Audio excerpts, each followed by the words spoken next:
Hi hello friends, welcome to Vinay Vinay vlogs. ఈరోజు నేను మీతో ఒక ఇంపార్టెంట్ విషయాన్ని అయితే షేర్ చేసుకోబోతున్నాను. సో మనలో చాలామంది మనకి తెలిసి తెలియక డీ ఫ్రీజ్లో కోక్ టిన్స్ని అండ్ సోడా బాటిల్స్ని అయితే పెడుతూ ఉంటాం. ఇదంతా సేఫ్ కాదు. సో మేము అలాంటిది ఒకటి తెలియకుండా ఒక కోక్ టిన్ అయితే కనుక డీ ఫ్రీజ్లో పెట్టాం. దానివల్ల అది బ్లాస్ట్ అయిపోయింది. సో దీనికి రీజన్ ఏంటంటే యాక్చువల్లీ మనకి కోక్ టిన్స్లో కానీ సోడా బాటిల్స్లో కానీ ఒక ప్రెజరైజ్డ్ గ్యాస్ ఉంటుంది. అది సాలిడిఫై అయ్యే కొద్దీ ఇవి బ్లాస్ట్ అయ్యే ఛాన్సెస్ ఎక్కువ ఉంటాయి.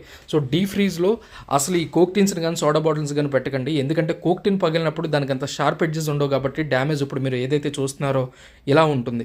అదే ఒక గ్లాస్ బాటిల్ కనుక పగిలిందంటే కనుక దాని యొక్క షార్ప్ ఎడ్జెస్ మొత్తం డీ ఫ్రీజ్ను పాడు చేస్తుంది.